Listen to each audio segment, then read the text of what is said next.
guys, what's up? It's me again, Alicia Nyo, at nagbabalik ulit para sa ating panibagong video. So, buti na nga lamang po, mga minamahal, na bisto ni Juan Ponce Enrile, ni Manong Johnny, ang layunin noon ni Attorney Vic Rodriguez na nagnanais po itong bumalik sa pwesto ni PBBM dahil nga po sa hindi na napagbigyan, masyado kasing power tripper abusado sa pwesto. Alam niyo yun yung issue ng sugar importation? 'Di ba? Talagang nasangkot ng ng napakalaking kahiyan nitong si Vic Rodriguez. Hindi lang yung sugar importation, pati din po sa pagbebenta ng pwesto di umano. 'Di ba? Nilagay ka na diyan sa pwesto, dating spokesperson ka lang. 'Di ba? Vic Rodriguez, from spokesperson nagtrabaho sa ating PBBM nang humigit kumulang 5 taon. Nung binigyan ka ng pwesto, Little President, ano yung ginawa mo? Inabuso mo. Ngayon na ikaw ay sinibak ng ating presidente, ang dami mong kinukuda. Kabilang na nga po dito mga minamahal, yung gawa-gawa nilang issue na bangag daw itong ating presidente. Just to make the long story short, ganito. If you will remember yung bangag issue, 'di ba? So ngayon na tumatakbo bilang isang senador itong si Attorney Vic Rodriguez, at alam naman natin na walang chance sa itong manalo dahil sumisikat lang yung kanyang pangalan sa pamamagitan ng paninira, 'di ba? Hindi kasi maiangat yung pangalan nang walang sinisiraan, ganun kakupal yan itong si Attorney Vic Rodriguez. Anyway, merong hamon itong si Vic Rodriguez. To be exact, ang sabi niya pa nga dito, Attorney Vic Rodriguez, dapat sumailalim ang mga elected official sa hair follicle test, kabilang na ang Pangulo. Meron pa siyang dyan, meron tayong video na ipaparinig sa inyo mga minamahal kung paano mag-isip itong si Vic Rodriguez, which is talaga nga namang nakakapikon. And sinagot naman ito ng ating presidente na may halong pamimikon din. Nakakala nyo, kayo lang yung magaling mang-asar, sige. Kung ano yung laro na gusto ninyo, okay, paglalaruan ko din kayo. Sinagot din ni PBBM yung paratang ni Vic Rodriguez na dapat sumailalim sa hair follicle test itong ating presidente. Alright, panood muna natin sa inyo to mga minamahal. Usaping droga ay hindi bangayan ng dalawang nagbabangga ang pamilya sa politika.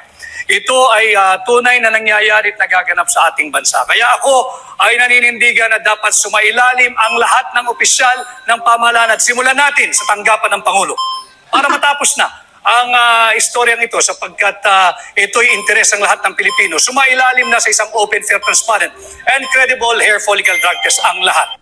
Usaping droga ay open for transparent. Naging transparent ka pa? Naging transparent ka ba? Buti na nga lang binigyan ka ng peaceful exit ng ating presidente 'Di ba? Sinibak pero naniniwala pa din si PBBM ng peaceful exit, katulad din ng ginawa kay Zoraida, kay Trixie Cruz Angeles. Alright. So ngayon nga, ito mga minamahal, dito lang ako nagtataka.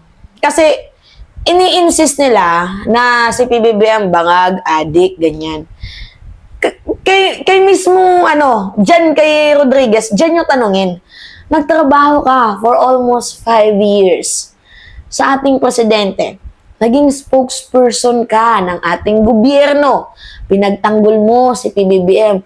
Humigit kumulang 5 taon. Pero ito lang yung hindi ko mawari. 'Di ba? Sa humigit kumulang 5 taon na yan, bakit ngayon ka lang pumuda? At saka isa pa, dagdag natin.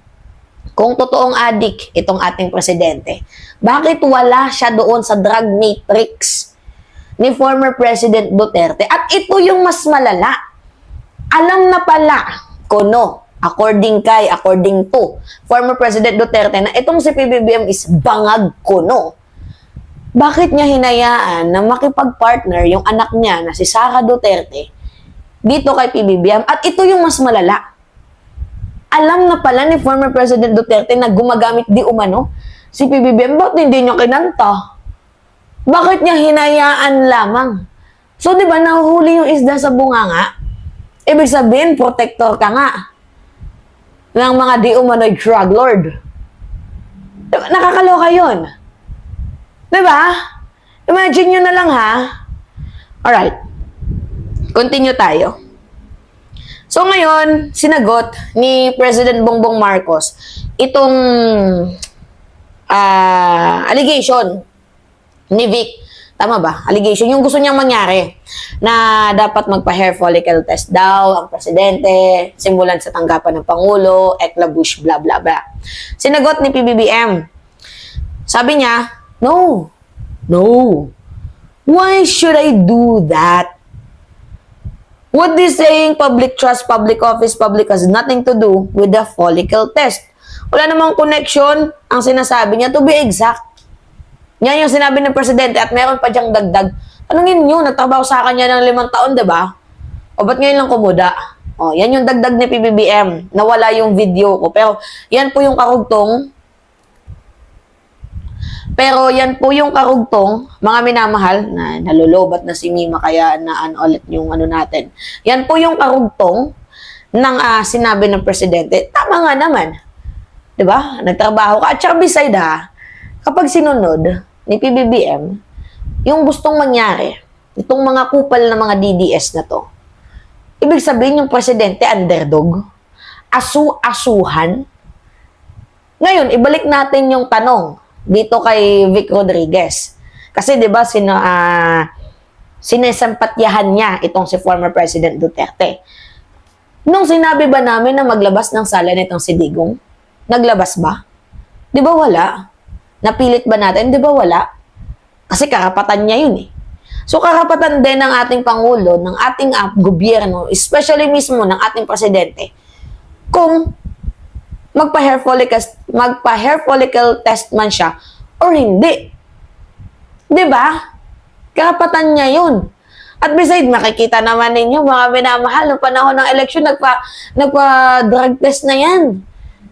Nagawa na once eh. 'Di ba? So tama na. Nagawa na nga once eh. Tama na. 'Di ba nagigets ninyo? Once is enough. O ito na yung patunay, ba't ko ba paulit-ulit nalilinisin yung sarili ko sa inyo? At isa pa, ito yung yung malala. Natandaan nyo to, buti na nga lang nabisto ni Enrile eh. Yan o. Na nakalagay dyan. Did Enrile smell something fishy in Rodrigo's draft order? Kasi sa mga hindi nakakala, mga minamahal, mayroon pong executive order itong si Vic Rodriguez na kung saan mayroong special orders, basahin natin special orders was supposed to be granting additional authority to the Presidential Chief of Staff, Victor D. Rodriguez. Gusto niya ulit i-appoint yung sarili niya. Diba kasi hindi pinagbigyan? Kinall out ni Juan Ponce Enrile, ni Manong Johnny, yung kanyang gustong mangyari, na i-appoint ulit yung kanyang sarili. Imagine niya, tinanggal ka na, tapos gusto mo pang ulit i-appoint yung sarili mo. Eh paano? Overlapping yun eh. Nandiyan na si Bersamin, tapos gusto mo appointee ka pa. Hindi kasi ito yung malala, mga minamahal. Binigyan ka na ng posisyon. Diba? Ulit-ulit kong sabihin sa inyo. From spokesperson, naging little president ka. Pinagkatiwalaan ka ng gobyerno, pero ikaw yung isa sa sumisira, kumukupal, tumatarantado ng bansang Pilipinas. At it should not be tolerated. Then in the first place, kawawa yung mga taxpayer. So doon pa lang makikita nyo kung gaano kamahal ng Pangulo, kung gaano kamahal ng administrasyon to, yung mamamayang Pilipino. Imagine kaibigan niya si Rodriguez pero hindi niya tinolerate yung mali. Diba? Sinibak niya with a peaceful exit. Diba? Binigyan ka ng mataas na posisyon. Ano yung ginawa mo? Sinayang mo dahil garapal ka, di umano. Nagbebenta ng posisyon. You will remember, if you will remember that, mga minamahal, every position, 100 million. Bribery yun. Second, yung importation. Sino ba nagpasimula nun? Siya din. Siya yung pumirma, siya yung nag-grant. Kaya nga nagkandaleche-leche yung gobyerno dahil sa kanya. Nadadamay ang presidente. So, sinibak siya. Ngayon na sinibak, gustong bumalik sa pwesto. Yung gustong bumalik sa pwesto, hindi na pagbigyan, kinall out ni Enrile. Nung hindi na napagbigyan, naging anti-Marcos na. Diba? Kita ninyo. Oh, see? Kaya hindi ka nga masali-sali, diba? sa PDP ni former President Duterte. He is just using you. Ginagawa ka lang attack dogs ni former President Duterte. At ang tanga mo naman para magpa-underdog sa dating presidente. 'Di ba? Hinahamon mo ang ating presidente ngayon na magpa-hair follicle test for transparency and accountability. Hindi ba dapat ang hamunin mo itong si Sara Duterte na umattend sa hearing? 'Di ba? Nagigets ninyo? 'Di ba siya dapat yung umattend sa hearing for accountability and transparency sa kanyang confidential funds issue? We lost a lot of money nang dahil sa kanyang ginawang katarantaduhan. As a taxpayer, hindi ito tama. Diba? Mga minamahal, kayo, mga nakikinig sa akin, mga botante, know your rights. Fight for your rights. Tayo yung bumuboto sa mga hayop na yan. Tayo yung nagpapasweldo sa mga kupal na yan. So tayo, alamin natin yung karapatan natin. Karapatan natin silang i-call out. Karapatan natin silang duruin, dikdikin. Karapatan natin bumoses. At wala silang magagawa kapag tayong mamamayang Pilipino ang tumindig. Diba? Bakit hindi yun yung i-call out mo, Vic Rodriguez? Ha? Hindi yung paulit-ulit na bangag issue. Hindi yung paulit-ulit na addict si Marcos. Hindi yun yung kinu-call out dito. Kasi napatunayan naman natin. Hearing na ba to? O, yung testament ni, tawag dito? 'Di ba? Wala yung maipakita itong si Morales. Ano yung credibility ng kupal na yan? Nakikita ninyo? 'Di ba? This is just a story, 'di ba? Fabricated story to assassinate the reputation of the president. Nagigets ninyo? Oh, palag. May kakupalan to eh. 'Di ba? Tagal mong nagtrabaho kay PBBM, ba't ngayon ka lang nag-react? Yan yung pangit eh.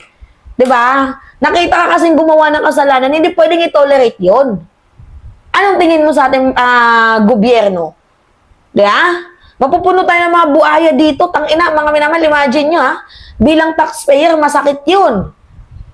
Ang daming mga lubak-lubak na daanan, dapat doon yung pinapagawa. Ang daming kakulangan sa mga hospitals, kakulangan sa mga public na eskwelahan. Doon dapat napupunta yung pera ng taong bayan.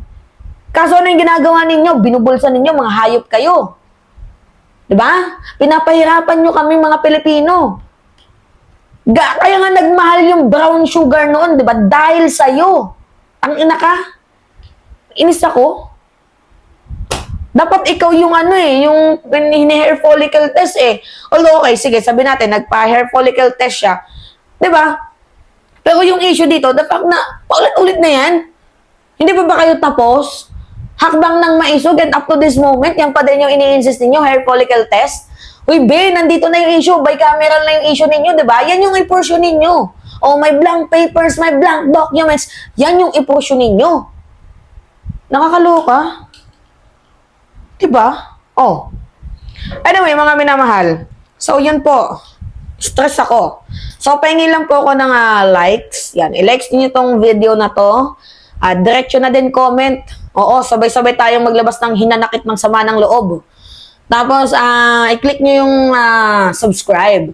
Mahalaga yan. Tapos, yung notification bell. Wag na wag yung kalilimutan yan para maging updated kayo palagi sa ating mga susunod at gagawing video. It's me again, Alicia nyo, at nagbabalik ulit para sa ating panibagong video. Maraming salamat, mga minamahal.